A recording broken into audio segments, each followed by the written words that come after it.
seperti kami sudah sampaikan bahwa kita akan menambahkan bukti terkait itu, ada beberapa bukti yang diduga ada unsur yang mendanai ya, yang mendanai, dan juga ada juga yang mungkin di situ kita lihat ada juga yang mensponsori, mengatur, dan juga ada beberapa capturean.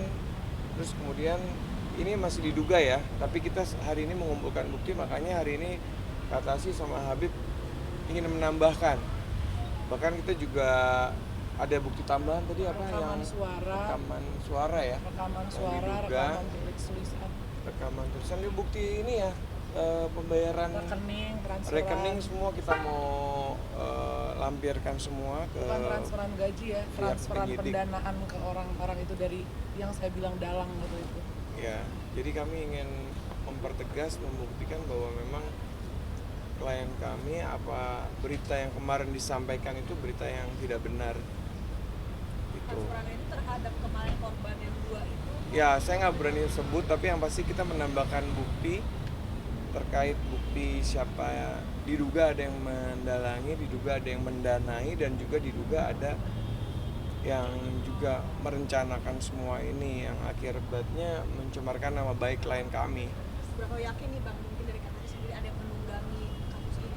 Ya, ini kan kita masih dalam proses penyelidikan, jadi kami masih menunggu bukti-bukti tambahan lagi yang lain yang kami kumpulkan dari Katasi, karena kan beliau juga baru balik dari umroh. Tapi yang pasti insya Allah kami yakin kedepannya kita akan mengumpulkan bukti agar bisa mencari siapa dalang di belakang ini. Bang Sandi, mungkinnya apakah yang kemarin akunnya dilaporkan atau memang ada orang baru yang mendanai sponsor ini? Saya nggak bisa sebut di sini siapa, tapi yang pasti terkait dengan laporan ada beberapa akun dan ada beberapa orang yang sudah diduga kita curigai, makanya hari ini kita lengkapin bukti. Jadi ya klien kami juga yakin bahwa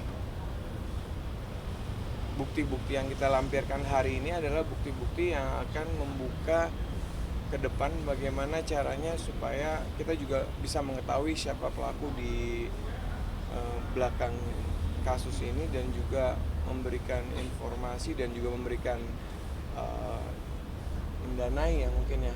Ya sama kita kan juga datangin saksi baru, saksi yang ada di dalam. Ya pokoknya dia di dalam itu semua, herannya jadi saksi. Mungkin ada dugaan dari circle keluarga sendiri atau di luar? Ya, itu kita nggak bisa sebut nama, kita harus nanti pasti kan akan dikasih tahu sama polisi. Mungkin teman-teman bisa lebih lanjutnya bisa tanyakan ke pihak penyidik atau ke Humas apa saja bukti yang sudah kita siapkan dan kita lampirkan, dan juga kita dalam waktu dekat juga akan memberikan bukti-bukti tambahan lagi termasuk saksi. Jadi mohon doanya teman-teman supaya ini kebenaran bisa terbuka, jangan sampai klien kami nama baiknya juga tercemar.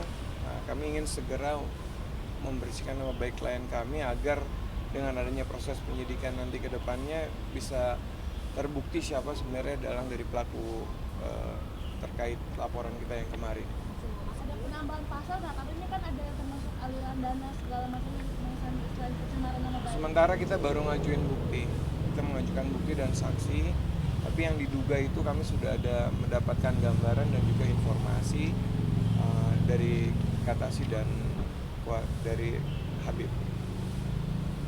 Atau mungkin harus dilaporin juga selain akun ya, selain akun yang dibilang orang-orang yang dilaporin orang terdekat. Belum, nanti kita lihat proses penyelidikannya. Ya. Katasi ada mau sampaikan ngomong di sini? Iya pokoknya itu. Apa? Intinya ini tuh momen yang aku tuh sampai udah gemes juga bilang ke Bang Sandi tolong buru-buru hari ini, karena ini tuh bukti yang paling aku tunggu-tunggu pengen kasih dari waktu awal. Cuman ya emang kita butuh kesabaran karena kan kita juga kerja kan nggak sendiri, ada pihak kepolisian juga butuh ngumpulin semua orang-orangnya, saksi-saksinya dipanggil. Nah alhamdulillah ya pulang umroh ada bukti tambahan yang sangat kuat, dan insya Allah beberapa saksi akan kita hadirkan juga tuh saksi kuat karena orang-orang yang terlibat juga di dalam semua tahu persis dan yakin, dan kita juga nggak akan sembarang ngasih bukti kalau nggak yakin gitu ya. Apakah setelah umroh ini atau berdoa di tanah suci mungkin dapat dari waktu press conference kemarin kan juga aku udah bilang insya Allah mak kita punya buktinya. Jadi terus aku mau ngomong ini juga, kan mereka dari pihak yang lain ya, pihak yang seberang itu kan suka bilang minta permintaan maaf gitu-gitu. Sebenarnya kalau disadarkan dari awal, saya sama suami aja itu dari awal langsung minta maaf, coba dicatat ya. Jadi kalau mereka ceritanya minta maaf itu bohong, saya udah minta maaf dari awal, mereka emang bukan minta maaf maunya. Sekarang setelah ternyata mau ketahuan baru mau nyuruh mau minta maaf, udah telat dong namanya. Jadi ya mereka udah maju, kita juga maju sekarang. Sekarang tuh udah nasi udah jadi bubur gitu loh Mbak. Kalau mau pakai ke keluarga minta maaf udah telat, udah dari awal kita juga udah minta maaf. Cuman kan nggak dihiraukan, malah semakin membohong, membabi buta semuanya. Jadi sekarang ya kita selesain secara hukum, secara jujur, secara benar. Makasih maksud dari mereka itu yang makasih maksud tuh yang orang-orang yang didatangin sama katanya Turuhana katanya. Ya pokoknya udah ngerti lah siapa maksudnya. Cuma ini satu tambahan buat teman-teman di luar sana begini, Kak, ke tanah suci buat nambah dibukakan atau apa? Alhamdulillah sebelum ke tanah suci semuanya sudah dibukakan, itu nomor satu.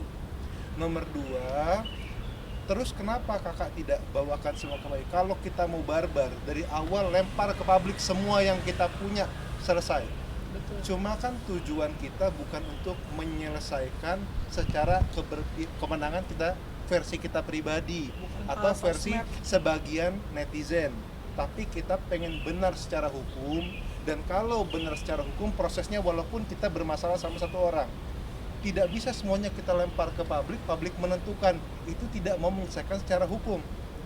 Tapi apapun yang kita punya, kita setorkan kepada pihak berwajib, nanti pihak berwajib yang menentukan apakah saya yang bersalah ataukah mereka yang bersalah, itu seperti itu.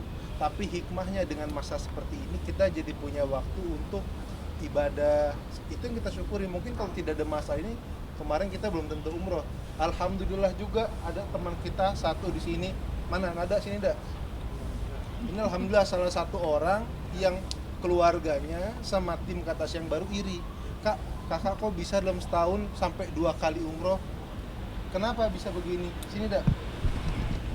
Berkahnya sabar. Dia waktu kerja di kita sering nggak disuruh berhenti sama tim yang lain? Iya sering. Kalau nggak berhenti dibilangnya apa? Kayak keras kepala banget sih, kok nggak mau dibilangin.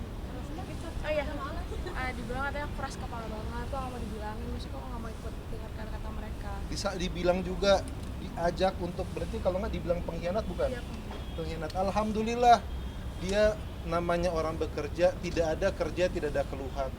Kalau namanya gaji tidak dibayar, yang lebih lama banyak, itu cuma kerja 2 bulan, yang lebih kerja bertahun-tahun di kita banyak. Ini satu angkatan.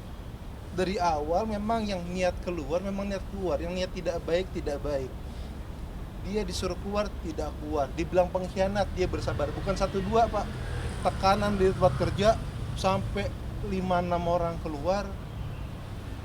Dan memang keluarnya kalau dibilang karena bosnya, tapi di dalam 5-6 orang ini kan saling ajak mengajak. Satu mengajak ini dihina, yang tidak mau ikutan dihina. Kan Mas tahu tekanan pergaulan lebih kuat dari tekanan orang tua. Kalau teman nyuruh kita ngerokok, orang tua harus suruh stop, kita ngerokok apa stop? Kita ikutin. Kalau yang mayoritas ya, pergaulan itu kuat. Ini salah satu ditekan, tapi dia enggak. Alhamdulillah hikmahnya jadi 2 kali, alhamdulillah bisa ngelihat Ka'bah, bisa berdoa.